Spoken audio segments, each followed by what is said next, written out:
It's a pleasure to speak to you. Thanks so much for taking the time to do this. How I like to start off all my interviews, I just want to keep it really simple. We got to get to know each other, and by doing that, I have to ask you, how are you doing at the moment? But also, we're February, the year's now Mhm. underway. How's 2025 been treating you so far? Um, yeah, I mean, it's been a pretty bleak winter so far, hasn't it? But it has been good. Exciting stuff happening with the band, so that is nice. Um, which is really really cool. Yeah, yeah, not too bad, dude. I was happy with how the singles going down. I guess that's been an exciting thing, announcing the album, which I've been kind of waiting to do for a really long time, and announce a new album. So that was cool. Kind of helped to lift up the bleak midwinter mood. Yeah, listen to that Burt Janks song a lot over Christmas. The bleak midwinter I was introduced to by my partner. So it's kind of I settle into that kind of mood. And then we had the album to look forward to as well. So that was nice. Saw all the boys a couple of weeks ago. Had our first practice back, and we weren't super sloppy or anything like that. We were pretty together. So that was really nice. And yeah, man, yeah, it's been good. I've been busy with my job and just cracking on, man. So yeah, I'm feeling good. I'm glad to hear that because, of course, we Mm. are both in the same damn country. We know what these winters are like and how long they continue to Yeah, feel. I'm in London. Whereabouts are you? I'm in London as well. Yeah, I'm just over in Ooh. over in Stoke Newington. Where are you based? I'm in a place called Welling, which technically has a Kent Okay. postcode, but if there's a line between Kent and London, I'm on it. So I consider Okay. myself London. Yeah, fair. That's fair enough. Yeah. Yeah. Okay, All good. yeah, yeah. So this specific point in time, and obviously thinking here about what's coming up over the next couple of months, really more than anything else. At this point in time, what specifically is keeping you busy? Um, at this particular moment in time, um, wow. See, what is keeping me busy? Work, really. Yeah. My job. I'm a careers advisor. I help people with learning disabilities get into work, learning disabilities and or autism. So, Mm. kind of doing. I mean, that's what I do day from Monday to Friday, and that is busy at the minute. So that is keeping me real busy. I was out in like different places today, doing different stuff. Yeah, and trying to help people. Basically, is kind of what I do Monday to Friday.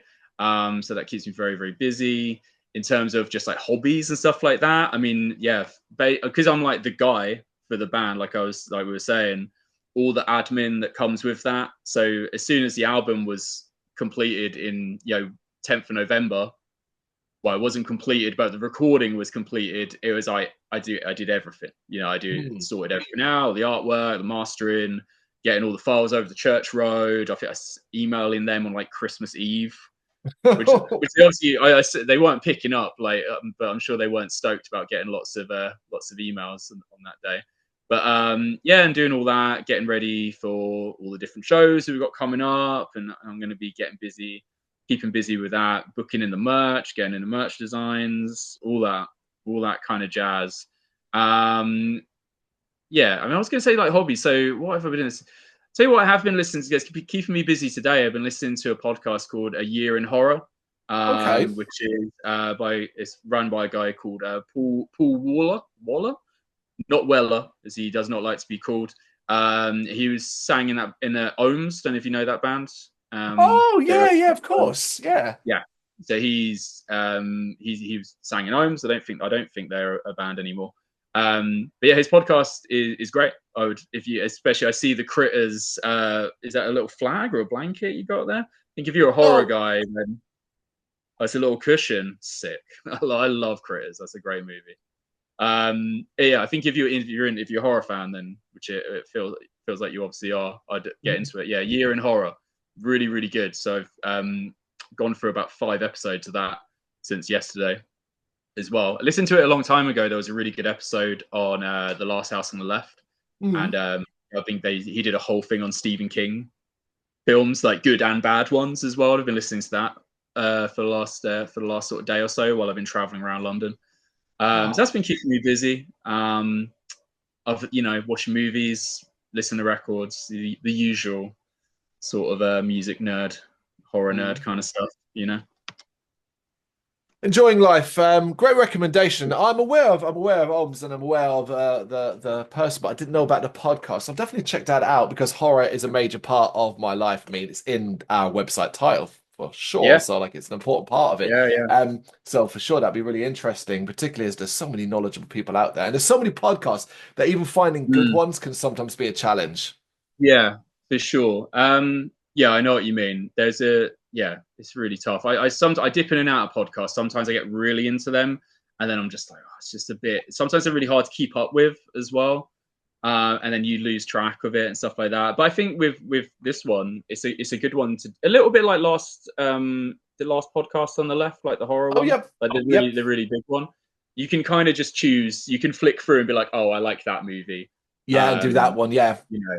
Like I wore like an appropriate t-shirt for the podcast today. And there's a good Phantasm one that he did with like a guy who's drummer in like Death and Death Angel and Testament for a while. That was pretty cool. And it's like one of my favorite movies. So it was just good to you can scroll through and just be like, right, I have that today. I didn't podcast for sure. I didn't see Phantasm, any of those films, until about 4 or 5 years ago. They just had always passed me by, and I never really got much interest in what I saw as the basic concept. Anyway, I ended up watching them all because they were all available, including like the most recent one. So I was able to watch them all, and like it's one of my favorite now. Like I've got a tattoo on my body as well on my back. Absolutely love that. It just connected me. It's one of those, where like I can't believe I'd never watched this stuff before. Yeah. I know what you mean. I mean, I think I could see how you could easily get that could pass you by, because I know I talk to a lot of people like horror and have you seen Phantasm? They're just like, what's that?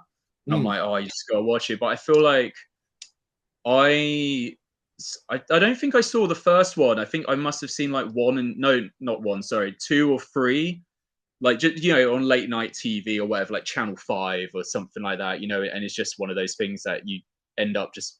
You see the name is, it's on TV at weird hours and stuff like that. And it's only when I was older, I was, bought the VHS, but I've still got the VHS, one of my sort of like cherished possessions that I got. Well, there's nothing special about it, but I just like having it.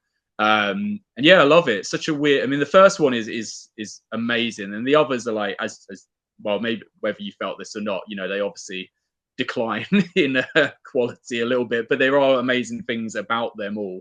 1, 2, and 3 are solid. I mean, obviously, like, then there's some janky special effects later on and CGI and stuff like that. But the first one's incredible. Classic. Yeah, it's what I would define as a classic now. Oh yeah, absolutely. Doesn't necessarily really make any sense, or there's a weird continuity in it, and it's pretty bonkers. But yeah, the Tall Man as a villain, mate, absolutely amazing. Just super cool. Yeah, I love it. Anyway, if people haven't watched Phantasm, highly recommend it. Did it almost one of the songs on the new album had some lyrics. Really? It did. Yeah, I wrote some lyrics that were like referencing Morningside, like the cemetery, but it just didn't really fit in the end. But yeah, one of the songs was kind of, I was watching Phantasm, kind of very recently, October when I was just finishing up one of the songs and just get a bit of inspiration for it. But yeah, I couldn't really fit like the line in it, but it's kind of loosely influenced by it. Weird timing. I mean, this is just weird timing because earlier on today, at the time of recording, I do notes for another show we do. So I was doing notes for Pac-Man and the Ghostly Adventures, which is this cartoon TV show that ran over a decade ago for 2 seasons. Anyway, one of the episodes today, I'm writing the notes, watching it, writing it, and so on. And it turns out they're trying to work out these characters of Pac-Man and his friends, what this silver ball is. This specific silver ball, they cannot work it out. Anyway, they activate it by accident, and a drill comes out, and it starts chopping up a baseball bat. And I was sitting there thinking, this is Phantasm. And now the fact that we're talking about Phantasm here, it's such a weird coincidence. Wow. So it was meant to be a direct reference two I doubt it. franchises. I doubt it. I mean, I would have to find someone to write a crate and say, "Did you put that in Yeah, there for the?" Because you know, like in a way, like Pixar and DreamWorks, they know we'll put something in for the adults, like because it's still a yeah, kids' show, so it's not like I would think it was a direct reference without ever being. I don't know who I'd have to find out that information from, but it's yeah, such a weirdly unique device to see that yeah. I only really recognize from one other thing. Yeah, it must be. This whoever came up with it must be like a fan and was just like, oh, you know what would be cool. They didn't add the spikes in, but they're like, we'll have the drill. Anyway, right, let's That's cool. move I like on. it. Because we are so in the oh so exciting release period for a new record, specifically your sophomore album, Greater Than Death, out via Church Road Records, April Mhm. 25th. So when I Yeah. immediately say that, those words there, the title, the date, the label, so when you think of that album, what feelings immediately comes to mind? Oof. I mean, I get a lot, probably maybe like a lot of relief that it's finally an album. I feel like I'm fending off like comments from people for the last like 5 or 6 years, being like, "When's album two coming?" I mean, we did our first one in 2019.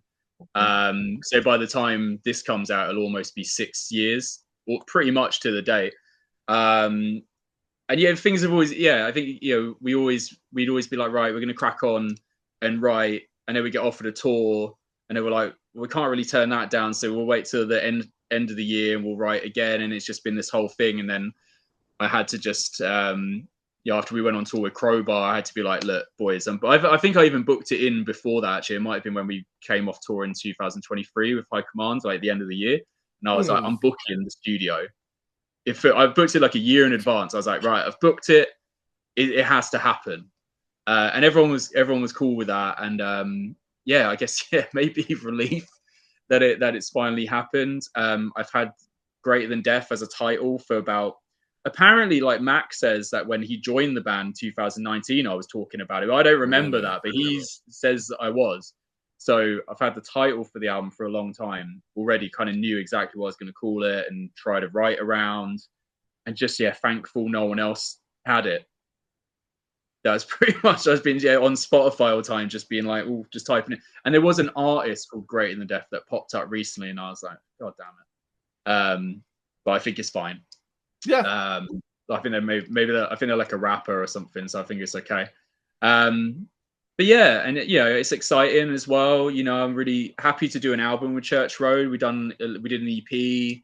They helped us with our last split, like just distroing that a little bit.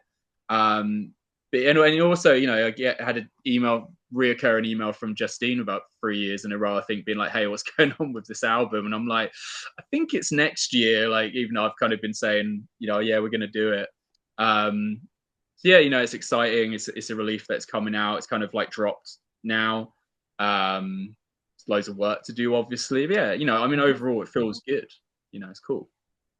I'm glad to hear that. I'm glad to hear that the overarching feeling is one of like that feels good. That's so, so Yeah, important because alongside as well, there's been a great response to Possessed to Die, the yeah. single so far. So that's really, really cool. There's that when you get that kind of response, you see positive comments and people enjoying Hmm. what it sounds like. Does that go somewhere to easing your mind as how the full thing might be received? Yeah, I think so. Yeah, I was obviously really happy of how people have gotten on, how people have taken on Possessed to Die. I definitely worked like it's probably the hardest I've worked on certain lyrics in the past, and really like Mm. put a lot of time like rethinking the lyrics and rewriting them and thinking about, like, because we haven't really had songs with loads of gang vocals and stuff like that. We've had it, but it's only just been the band members really did it, and we're not like, we don't all have beefy voices to make it sound as good. So I just have a particular vibe in mind, and I listen to like a lot of like popular music and a lot of country music that has like a lot of hooks and stuff like that. And I was kind of like, like, it's kind of wanted to do a bit something a bit more like that, like less the sort of brutal stuff. Obviously, we have that. It's quite a heavy record. There's brutal stuff in it, but yeah, I wanted it to be catchy and for people to sing along to it as well. So hopefully, that's what people are kind of getting out of it. And there's a lot of that on the album as well. Not overkill, but there's a lot more of it. So yeah, hopefully, especially with the next couple of singles we got coming out, no, that sort of similar. Yeah, feels like it will be well received, hopefully. When you talk about like your ideas, then there we go back to the earlier stage and your vision.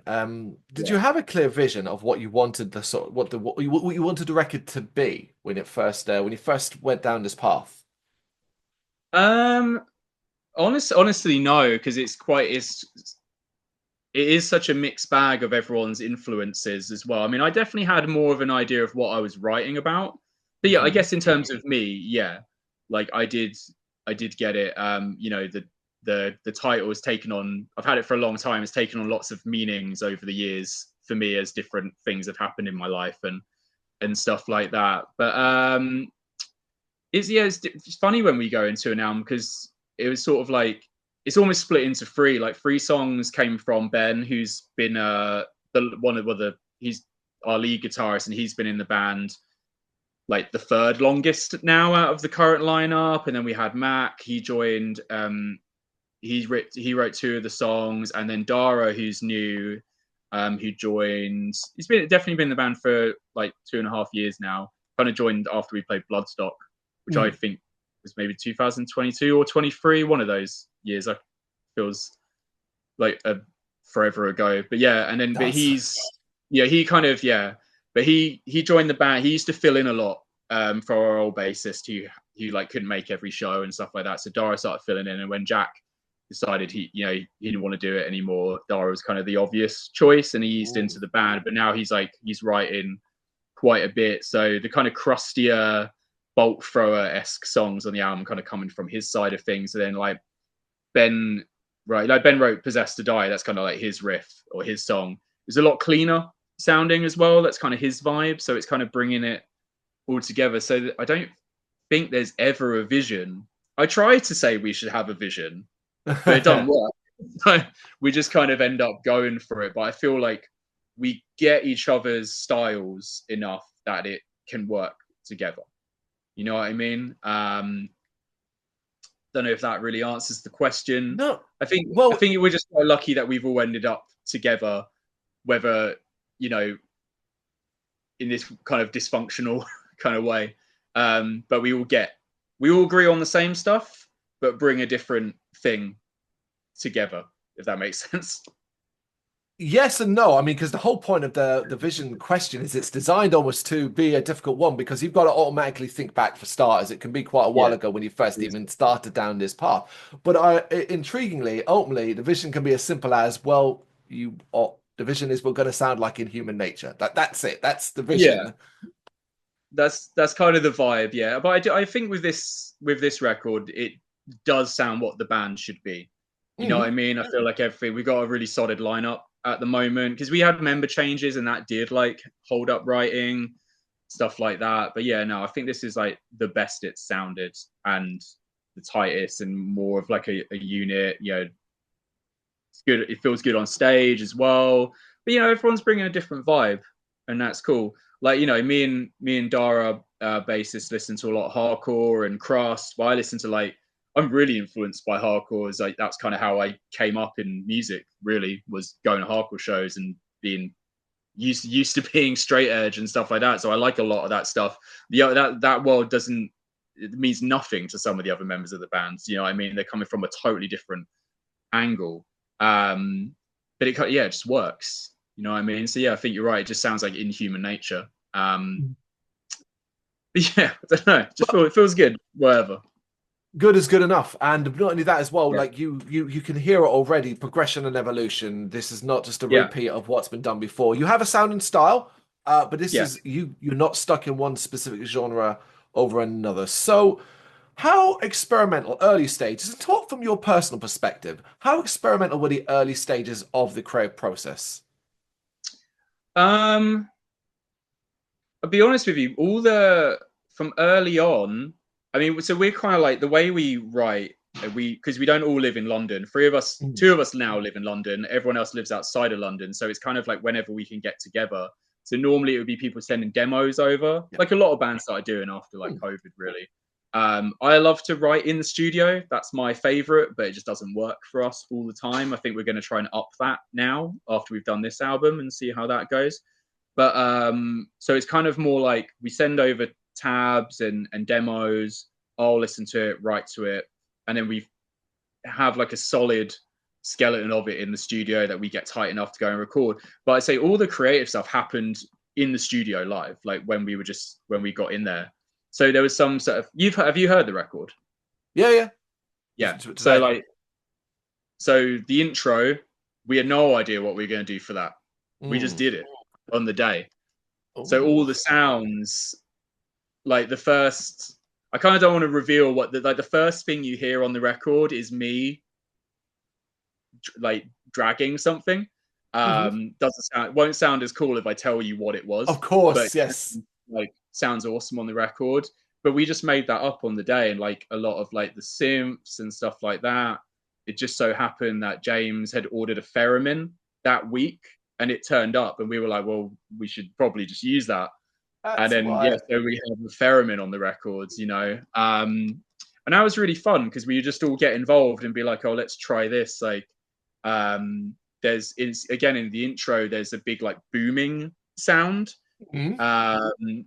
And it's something I'd done in a previous band where we would just like slowly detune a bass so that's so floppy, and you just hammer it and put so much distortion on it. And then so I just had Daro going crazy in the room, just in front of an amp, doing that, making loads of feedback and making this huge boom. So it sounded like bombers going overhead or something. And yeah, a lot of like the keyboards and the synths and stuff like that. We just did it in there, and that's really how. We knew we wanted to do stuff like that, but we were just like, right, let's just do it on the day.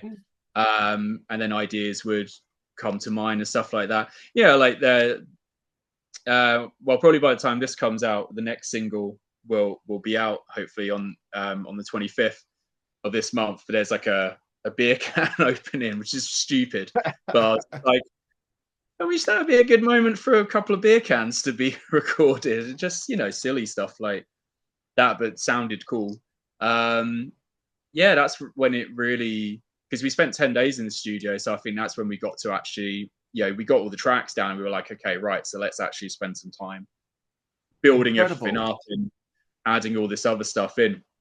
And we work quite well in a spontaneous way, I think, as well. You know, everyone had really cool ideas. Like Ben did an instrumental as well, but he had just written the guitars for it. He knew he wanted to have synths underneath it, and he had done some, but then there was like drums to it, stuff like that. Some songs that needed intros.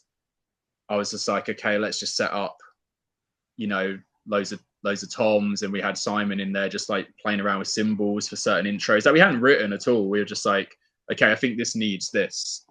Or I'd have or it'd be like, oh, you know, something like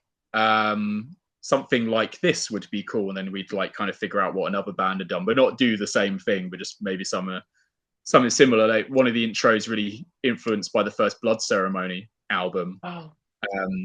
Which I like, and me and Simon love that record as well. So I was like, maybe we could pay a little homage to that. There's some stuff from like Celtic Frost in there and stuff like that they'd done on one of their records. So just going for it in studio, and then it came out really well, luckily, because it could have been, some of that stuff could have been terrible ideas, but could have been a lot of waste of time as well. If you start messing around too much, what point do you rein it in and do something sensible? Yeah, exactly. But yeah, and obviously, and a lot of that worked well also with James's input as well. Like James Axon, who we recorded the record with, he's made amazing records at the Station House. He's been in loads of bands that I really love and respect. So I tried to get him to put some input into it as well. So, so he's played some stuff on the record also, like some of the keys and stuff like that. And he, making, so a big part of how obviously a big part of how it sounds is him, because he recorded it, but then also those other little bits as well. We were getting him involved as part of the team. Do you know what I mean? And he got great ideas as well. And, so yeah, I was very happy with how it sounds. So hopefully when people hear it, because the first album doesn't have any of that stuff, it's very just straightforward, like a thrash record, and people like that, obviously. But hopefully when people hear this, they'll be surprised at kind of how it flows and stuff like that. It is the unique part of the record. While you went into the studio and you went in with what you knew you had to do, the bulk of the songs, the quality, thrash, heaviness, and all the other influences Mm. poured into one. But in there, you Yeah. created the unique part of the record that I think gives it its long staying value more than anything else. That in come December, the end of the year, end of the year lists, best ofs, and all of that, and you're looking back at what you've heard at the beginning of the year, and it seems so far away, so they almost get forgotten about. This Yeah. won't be a record. This won't be a record that gets forgotten about.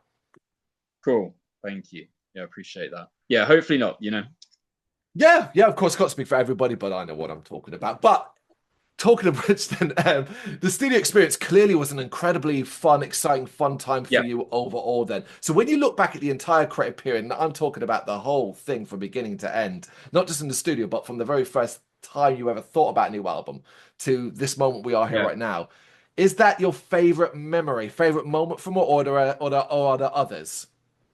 Um. Yeah, I would say the studio, to be honest with you, because we're like I was saying, we can't always get together. Yeah, So putting the album together is sort of like bit by bit. You know what I mean? Like Possessed to Die has been kicking around for a long time. Like Ben had that. I think he might have even had that when we did the first album. wow. He's a genius on guitar. Fair play to the guy. He plays guitar. His job is playing guitar. He did a master's in it, teaches guitar. Yeah, this is his life. You know what I mean? So he's making demos all the time, and he's really good at like taking everyone else's riffs and demoing that, and he puts drums to it and everything like that. So he kind of makes everyone's life easier. So he's had that. He's got he's got a whole box full of riffs. So that's all songs that he's kind of already put together. I know he's got a few that we can work on for the next thing that we end up doing soon. But it's all like stuff gets sent over, we try and jam it, stuff like that. So it's been bit by bit. But I think coming together in the studio, yeah, was the best bit really, because we never, unless we're on tour, we're never all together for that amount of time. And Yeah. there's a lot of things about recording that could be a little draining. Sometimes kind of boring if you're like me and you're the singer. I don't have anything to do for 7 days. You know what I mean? I think I did, when we did like 10 days, yeah, day 7, I was maybe doing vocals. I did like half of them and then had a day off and then did the rest of it. Which you can kind of tell on the record as I've listened to it, but I kind of like that. So it's just, luckily the station house is very comfortable. So you know what? It's not boring, but it can be long days if you just don't have anything to do. So, luckily James has a really good VHS collection. So we got through like Day of the Dead, Silence of the Lambs. He had a VHS of all the Rush videos. We went through that, live stuff. Watched Conan and Conan 2. So that was fun. Going to the shop and getting Guinnesses every like few hours or something, and then carting everyone back to the Airbnb we stayed at around the corner. But yeah, it's just cool, and it is a nice experience. Yeah, but like I say, we don't all really get together super often unless it's for shows or for that. So I think that's the best thing about the whole thing, and just hearing it and just how like having it come together, because in the way it did was amazing, really. So I think I'm glad. for me, yeah. I'm glad, but take that same question, the big picture, the overall thing, but from a challenging perspective. So speaking about your role specifically, what Yeah. were the parts that really challenged you? What you mean, like over the years or in the studio? Over, Like, over this specific album period, this specific album, so from moments that either challenged your abilities, pushed you to places that you maybe didn't even expect you could get to. I mean, being in a band is challenging for many, many reasons, especially in Human Nature. But I think with writing, I mean, I feel like like I was saying earlier, like I did have to push myself with Possessed to Die. Like I did, not that necessarily didn't come out of my comfort zone, but I did put a lot more thought into like how is the chorus how are people gonna take the chorus, and like is it catchy enough? Because I don't really do catchy in the past. You know what I mean? I think the other Inhuman Nature stuff is pretty like It's got more of a hardcore, and well, hardcore can be catchy, but it's pretty straight. It's pretty straightforward. You know what I mean? Yep. And just like horrible and shouty. So I wanted, yeah, I was thinking like, yeah, like I want people to be able to sing along to it. And not all of the album is like that, but I did have to put more thought into it. And I rewrote that a bunch of times. The song Greater Than Death, that's been kicking about for when we definitely had it when we recorded our split with Ninth Realm, and that was almost one of the songs on it. But I just couldn't get the lyrics. I just didn't. I knew what I wanted to call it. I had the chorus in my head, but just the rest of it, I was just, I don't know, like, don't know if it's the way that the boys were kind of writing. They're kind of going with different kind of structures. It's not as sort of straightforward. And yeah, I don't know if it was just throwing me off, but just I didn't want to just write like a lot of crap, basically. Yeah. Like I wanted to put something in there that was meaningful in a way, but in the Inhuman Nature way, where you're not sure if it's real or if it's kind of just drawing some fantasy kind of stuff. But yeah, I mean, that was a stretch, really. I definitely had a bit of a spell of writer's block for a while. I would say I found it quite hard. I was having like a bit of a weird work time. Well, I was having like a stressful work time for about a year and a half, and I left that job and started feeling surprisingly felt so much better after I told them where they could stick it. So I think that was quite hard, I think, and so probably not being in a great place was challenging to write, especially when you know something's coming up and you're like, you've got to get this done. So that was challenging, but yeah, just sort of changing up my situation was helpful for that as well, I think.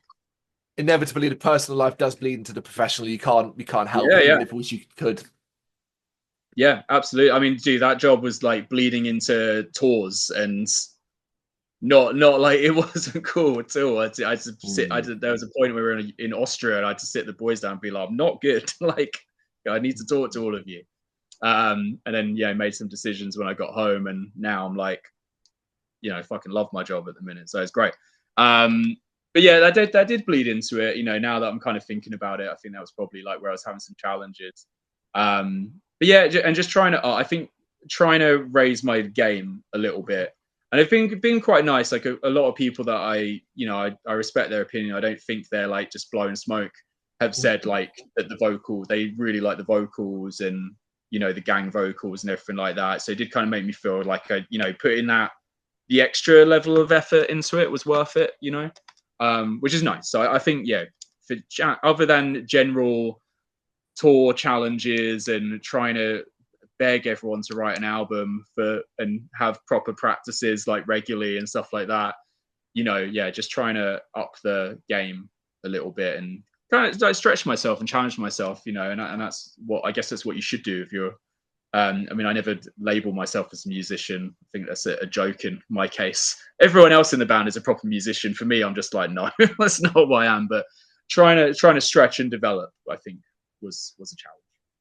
You don't have to call yourself a musician, but you can call yourself as an artist. And as an artist, you will grow day by day, whether you like it or not. You will see things, feel things, and experience things that make you change. You grow up, you get older, you learn new things. That's clearly what's happening here. And it's fabulous that you feel it and acknowledge that. Yeah, absolutely. Yeah, I mean, I definitely, I've been singing in bands since I was 17, 18. Definitely, learn a lot from all of that and kind of challenging, knowing what were mistakes, what things, like listening back to like old songs, I'm like, Jesus. So not making those same mistakes again, and then growing and bringing that forward with Inhuman Nature.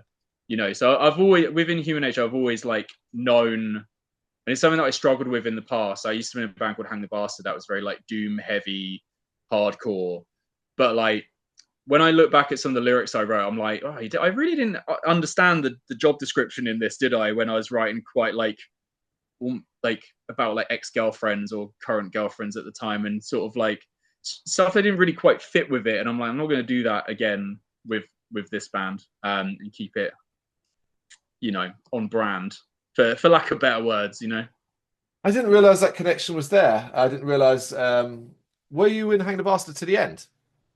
The originator. No, Simon, our drummer, was though. So he was the drummer from beginning to end, and Right. I left before they did Sex and the Seventh Circle, Right. That's which I cool. will That'll make maintain sense. is the best record. People say they're like, oh, like that era is not that good. I'm like, it's the best era, pure because of and it's also because Thomas nailed vocals are awesome, but the lyrics are incredible. So I'm like, it's the best era. Everyone, you've heard it. If anyone listens to this, you've heard it from me. It's the best. So stop talking about raw sorcery. It's cool. Any of that. It's all about Sex and Seven Circle. The best record. An area that you guys excel, of course, is live. And of course, you're on tour throughout May of this year across the UK, London, Manchester, Birmingham, Norwich, Bristol, Brighton, Leeds, Glasgow, and Newcastle. Extensive tour. So I wanted to ask you, because I've seen you guys play live and you're great, but what do you get out of performing? I love it. Like, it's all I want to do. You know what I mean? Like, I'm sure most people, well, although you do hear a lot of bands complaining about having to perform all the time, which I can understand. But yeah, I'll go. I think it annoys our booking agents so much because I'm like, hey, can we go play here? And he's just like, no. Like, all right, like I just want to play all the time, and I don't care like where it is. I'll go. It's all I want to do. As the band grows and stuff like that, I get it. You have to think about where you're playing and when and stuff like that. But I just love it. I don't know what it is. Just always yearn. Sounds cheesy, but yeah, just always want to do it. Doesn't matter if there's 5 people, if there's 1,000 people. I don't even know if we've played in front of 1,000 people before, maybe. But yeah, very much looking forward to the tour. Obviously, the album release show, the 2nd of May. We should come out to that. I'm really looking forward to that. Hopefully, we're going to make that quite a special one. But yeah, and just we haven't done a headline tour in a long time. I think 2022. Were we people allowed to tour then, or maybe 2023? 2023, we did a Euro tour, which was the last thing that I booked for the band. So I booked all the shows up until about then. And we did like 10 days in Europe. Well, I say Europe. Furthest it went was maybe the Czech Republic, and then went to Sweden. I don't even know if it did that, but a bit of Europe. But yeah, so it's been a while. Yeah, some Europe, the kind of like the meme of, hey, we're going on a Euro tour and you play 5 shows in Germany and then go home.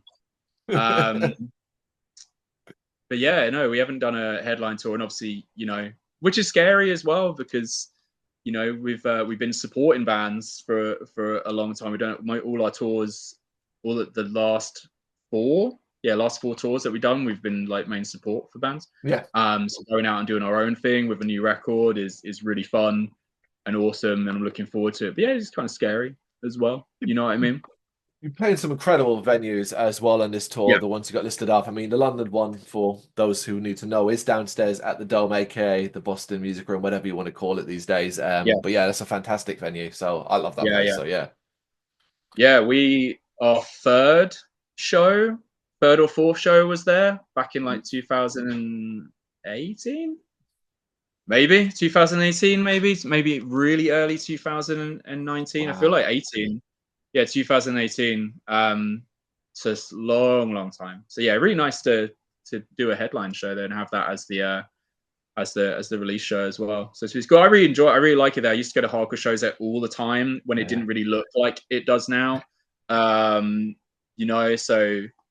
yeah, it's definitely kind of like a bucket list sort of venue. I know we played there, but when we played there, we played with Turnstile, which at the time was like one of the biggest bands. They're still one of the biggest bands, especially in hardcore at the moment. But we happened to play when it was like the Euros. England were in the Euros or something, and it was penalties as we played. And someone was like, oh, sweet, yeah, we'll stick a massive screen outside in the little smoking area. And it's like, so there's just like one dude in the backpack moshing to us. And then I think we were halfway through our last song when it finished and we lost.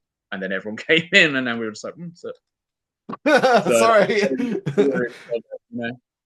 That's a great story. It's a great memory. As it sucks as it is, what a memory. yeah, other than that, great show. 10 out of 10 show, you know? There we go. And I'm sure the whole tour coming up will be 10 out of 10. But alongside that, there will Yeah. hopefully be lots more going on. Do you have any specific goals in place for yourself personally for 2025 that you would like to achieve with the band? Um, well, one of the bucket list things for us is like touring in the US, because again, like similar to being like, oh, we're doing an album next year. I mean, it's hilarious. There's one guy, this poor bugger. Like, I feel like he asks us every couple of months. He's like, when you come into America? And I'm like, soon. Like, we'll be there. You know, so we did get offered a lot. Obviously, we're friends with quite a few US bands, and we did a split with Ninth Realm, toured with High Command. So we always talk about going over and doing it, but it's just like when is the right time? Is it just going to be, if I book it, is it going to just rinse us financially? You know what I mean? Like getting it, because, you know, yeah, we could do it the sneaky way, but I also don't want to get banned from America for 10 years, or I'm sure Trump would do it for life, probably. Yeah, it's not worth it. So yeah, you got to get visas and stuff like that. And then it's like, you know, it's just a hard, it feels like the odds are kind of against you if you're coming from over here, you know. But maybe it wouldn't be like that. So yeah, anyway, I think yeah, we definitely want to go play in the US at some point. It'd be cool to at least do something by the end of the year, or have something lined up for next year. I think that would be one of my goals. Play more Eastern Europe as well. Like I say, like, you know, and I love touring anywhere, but we played in Romania for the first time last year. We played a fest in Bucharest, and like, yeah, 10 out of 10. So good. And I played there in other bands before as well, and each time, like, Hang the Bastard played there when I was in the band. It was incredible. Another band I was in played there, and it was, you know, no one cared about that band, but the shows were still incredible. You know, so, and it was great when we went over recently. So yeah, and I think getting over that way a bit more would be nicer. You know, because yeah, a lot of bands skip it out, and you know, I understand. Yeah. I can understand some reasons why. But yeah, no, it's great as well. Every time we've sort of been over anywhere towards that side of Europe, always awesome. So yeah, definitely would like to get back over there. I think that would be the main couple of things for me. All reasonable. There's nothing unreasonable there, and hopefully all very, very doable. But one thing that is guaranteed is, of course, your sophomore album, Greater Than Death, out on April 25th via Church Road Records. Chris, thank you so much for taking the time to do this. I really appreciate it. That's a pleasure. Thank you for having me. Thank you very much for watching. If you've enjoyed what you've seen, please consider hitting that like and subscribe button. It does help us out. You can find us at gbhbl.com and across all social media platforms. And if you really want to give us a bit of extra support, please consider buying us a cup of coffee over on our coffee page. Thank you.